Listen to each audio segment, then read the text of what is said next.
अस्सलाम वालेकुम। आज आपके साथ डिस्कस करते हैं जी कि कौन से ऐसे वीज़ाज़ हैं जो आप घर बैठे अप्लाई कर सकते हैं अपने मोबाइल से, अपने सिस्टम से। और मेजर वीज़ाज़ जो है वो आपके साथ डिस्कस करेंगे, क्योंकि आपको पता है कि सारी जितनी भी कंट्रीज़ हैं वो ई वीज़ाज़ की तरफ जा रही हैं, ठीक है। और आहिस्ता आहिस्ता स्टैम्प्स भी जो हैं वो ख़त्म हो रही हैं, ठीक है ना। तो स्टिकर वीज़ाज़ जो हैं वो कम होते जा रहे हैं। तो आज जो है वो मैं आपको बताता हूँ कौन कौन सी मेजर कंट्रीज हैं, यानी जिनका फ़ायदा है, ठीक है। और डॉक्यूमेंटेशन क्या उसके लिए रिक्वायर होती है। तो वीडियो बड़ी इंपॉर्टेंट होने वाली है। अगर आप मेरे चैनल पर नए हैं और फर्स्ट टाइम अगर आप वीडियो देख रहे हैं तो काइंडली सब्सक्राइब भी ज़रूर कीजिएगा, और अगर वीडियो पसंद आए तो लाइक एंड शेयर ज़रूर कीजिएगा। अच्छा जी, तो स्टार्ट करते हैं न्यूजीलैंड से। न्यूजीलैंड आपको पता है कि एक बड़ी कंट्री है, इंग्लिश स्पीकिंग कंट्री है। और उसका जो है वो टोटल ई वीज़ा है, यानी आपने कहीं भी नहीं जाना, कोई बायोमेट्रिक के लिए नहीं जाना। आप अपने घर बैठे अपने मोबाइल से, अपने लैपटॉप से जो है वो अप्लाई कर सकते हैं, ठीक है जी। ई वीज़ा होता है, ई वीज़ा मतलब पेपर वीज़ा, ठीक है। वो आपको ईमेल में रिसीव हो जाता है। बेसिक सारी डॉक्यूमेंटेशन है, पासपोर्ट, पिक्चर, आईडी। उसके अलावा आपकी प्रोफाइल, यानी अगर आप कहीं पे जॉब करते हैं तो एनओसी, सैलरी स्लिप्स, और अगर आपका बिजनेस है तो आपकी बिजनेस रजिस्ट्रेशन, बिजनेस लाइसेंस वगैरह, ठीक है। तो बैंक स्टेटमेंट इसमें रिक्वायर होती है। मैं आपको वो भी बताऊंगा जिनमें बैंक स्टेटमेंट नहीं भी रिक्वायर होती, लेकिन न्यूजीलैंड में जो है वो मेजर डॉक्यूमेंट जो है वो आपकी बैंक स्टेटमेंट है, ठीक है जी। अच्छा, दूसरी कंट्री जो है वो है जापान। जापान उनके लिए है जो दुबई के अंदर रह रहे हैं, ठीक है ना। जो पाकिस्तान के अंदर रह रहे हैं उन्होंने जाके तो एम्बेसी से ही अप्लाई करना है सीकर वीज़ा। पाकिस्तानियों के लिए जापान की कोई फ़ी वगैरह नहीं है, बैंक स्टेटमेंट इसके लिए भी रिक्वायर्ड है। लेकिन जो यूएई, दुबई, अबू धाबी के अंदर है तो वो जो है वो ई वीज़ा उसका अप्लाई कर सकते हैं। बैंक स्टेटमेंट उसके लिए भी आपको लगेगी, ठीक है। उसके बाद ये जो सारी, तीसरे नंबर पे आ जाएं, थाईलैंड हो गया। थाईलैंड पहले स्टिकर वीज़ा था, अभी उन्होंने इस साल जो है वो उसको ई वीज़ा कर दिया हुआ है। तो टोटल आप जो है वो भी घर बैठे अप्लाई कर सकते हैं। उसके लिए आपको कंफर्म टिकट वगैरह, जो उनकी पहले एक बेसिक रिक्वायरमेंट थी, वो ये आपने फुलफिल करनी है और आपको मिल जाएगा। उसी के साथ मलेशिया और सिंगापुर। तो ये जितनी एशियन कंट्रीज हैं इनकी भी ट्रैवल हिस्ट्री अगर आपने बनानी है, या ये अच्छा मतलब यानी काउंट की जाती हैं, अच्छी कंट्रीज में काउंट की जाती हैं। सिंगापुर एक बहुत बड़ी कंट्री है, ठीक है जी। इसके अलावा आ जाए जी हांगकांग। हांगकांग एक जो है वो मेजर कंट्री है, इम्पोर्टेंट जगह है, ठीक है जी। हांगकांग का वीज़ा भी जो है वो आप टोटली घर बैठे अप्लाई कर सकते हैं। इसकी जो कह लें वीज़ा जो लगता है वो हांगकांग से लगता है, ठीक है। यहाँ उनका एक स्पेसिफिक पोर्टल है, तो आप उसके ज़रिए अप्लाई करते हैं। और इसमें भी जो है वो आपकी बैंक स्टेटमेंट जो है वो मस्ट आपको रिक्वायर है, ठीक है जी। उसके बाद हांगकांग हो गया, और ये बाकी सारी एशियन, बाकी फिलीपींस और इंडोनेशिया का ई वीज़ा भी है और स्टिकर वीज़ा भी है, ठीक है जी। तो वो भी इंडोनेशिया का भी आपको आसानी से आप अप्लाई कर सकते हैं। उसके लिए भी बैंक स्टेटमेंट रिक्वायर होती है, लेकिन अगर आप किसी से करवाएंगे तो वो आपको वीज़ा अप्लाई करवा के किसी कंसल्टेंट से या इमिग्रेशन एक्सपर्ट से, तो वो आपको करवा देते हैं, ठीक है ना। तो उसके बाद आ जाएं आप मेजर और सबसे आसान मेजर क्विक जो वीज़ा है ना वो है आज़रबाईजान का, ठीक है। वो विदाउट बैंक स्टेटमेंट, आपके पास पासपोर्ट होना चाहिए। सिर्फ आपको पासपोर्ट का फर्स्ट पेज रिक्वायर होता है।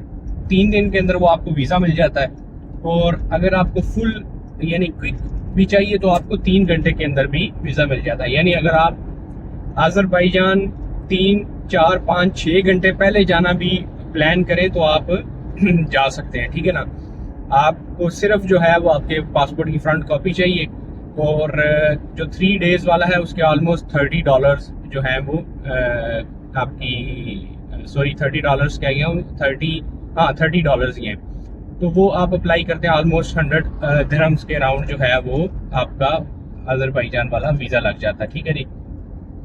उसके बाद दुबई था। दुबई आपको पता है कि वो अभी काफ़ी सारी सख्ती चल रही है।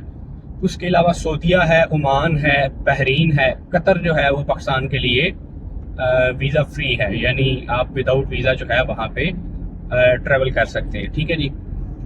और उसके अलावा आ जाए जी यूरोप वाली साइड पे, आपका मेजर कंट्री है अल्बानिया। अल्बानिया जो है वो मुस्लिम कंट्री है, आता जो है वो यूरोप के अंदर है, और उसका जो है वो आप ई वीज़ा है, वो भी आप ऑनलाइन अप्लाई कर सकते हैं।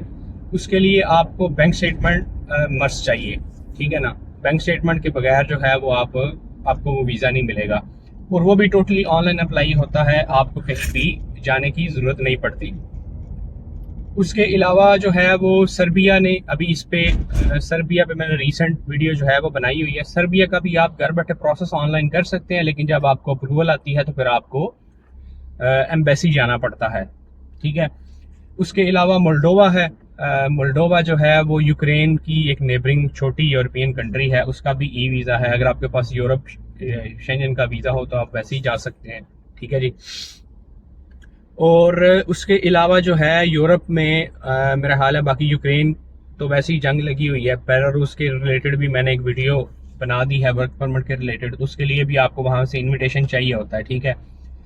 मोंटीनेग्रो जो है वो यहाँ पे जो यूएई में रह रहे थे उनके लिए जो है वो वीज़ा फ्री एंट्री थी, लेकिन अब वो नहीं है पाकिस्तानियों के लिए, ठीक है जी। और जिनके पास एमिरेट्स आईडी है वो जॉर्जिया विदाउट वीज़ा जा सकते हैं। उसके अलावा उज़्बेकिस्तान, किर्गिस्तान का भी ई वीज़ा है, वो भी आप विदाउट बैंक स्टेटमेंट जो है वो अप्लाई कर सकते हैं, वो भी आपको मिल जाता है, ठीक है जी। जो जीसीसी वाले हैं उनको स्टिकर वीज़ा उसका लग जाता है। ऑन अराइवल भी यहाँ पे भी जो है वो एम्बेसी से आप लगवा सकते हैं। उज़्बेकिस्तान फ्री है जिनके पास एमिरेट्स आईडी है, ठीक है जी। तो ये सेंट्रल हो गए, एशियन कंट्रीज हो गई। और अगर अफ्रीका वाली साइड, साउथ अफ्रीका जो है वो आप ई वीज़ा भी अप्लाई कर सकते हैं और स्टिकर वीज़ा भी अप्लाई कर सकते हैं, पाकिस्तान से भी और यहाँ से भी।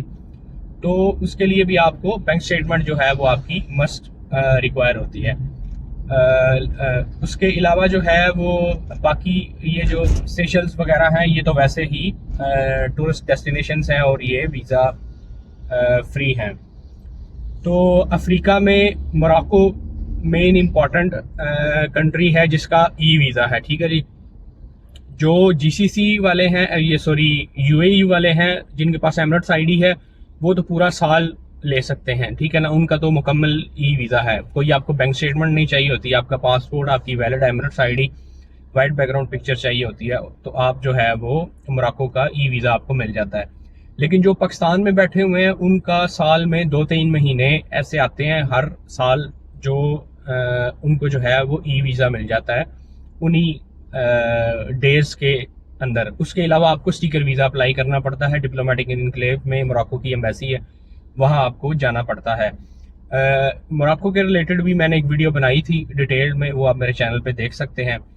अफ्रीका में ऑलमोस्ट मेजर ही है, बाकी कीनिया वगैरह के ई वीज़ास हैं। अब आ जाएं south American countries. South American countries में कुछ ऐसी कंट्रीज़ हैं जो हमारे पाकिस्तानी पासपोर्ट पे वीज़ा फ्री हैं, लेकिन वहाँ जाने के लिए अच्छी खासी टिकट एक्सपेंसिव लगती है। ई वीज़ा में सूरीनाम, और उसके अलावा जो है वो आपका अल्लाह आपका भला करे कोलंबिया है, और इस तरह की 1-2 कंट्रीज़ हैं जो आप यानी विदाउट कर सकते हैं, यानी विदाउट कहीं एम्बेसी जाए आप ऑनलाइन उसको अप्लाई कर सकते हैं।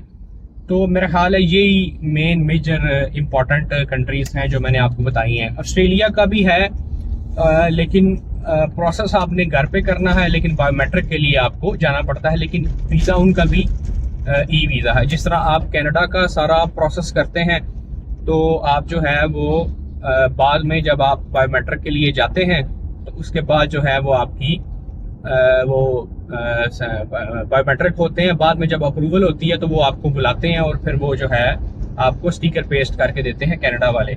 लेकिन जो है ऑस्ट्रेलिया, वो बायोमेट्रिक तो होते हैं आपके, लेकिन वीज़ा जो है वो आपको मेल पे रिसीव हो जाता है, ठीक है ना। तो ये थी मेजर कंट्रीज़। तो मैंने सोचा आज जो है वो आपके साथ जाते जाते ये एक वीडियो बना दें। उसके अलावा भी काफ़ी सारी हैं कंट्रीज़, लेकिन जो अभी मेरे माइंड में आ रही थी वो मैंने आपके साथ शेयर कर दी हैं। तो ये थी एक इम्पॉर्टेंट इंफॉर्मेशन। अगर कोई कंट्री मिस हो गई हो या उसके रिलेटेड आप इंफॉर्मेशन पूछना चाहें तो आप जो है वो नीचे कमेंट कर सकते हैं, मैं उसके रिलेटेड भी आपको डिटेल्स जो हैं वो शेयर कर दूंगा। तो ये थी आज की वीडियो। उम्मीद है आपको वीडियो पसंद आई होगी, तो काइंडली लाइक और शेयर लाजमी कीजिएगा, और अगर आप मेरे चैनल पर नए हैं तो काइंडली इसको भी सब्सक्राइब ज़रूर कीजिएगा। बहुत शुक्रिया, थैंक यू।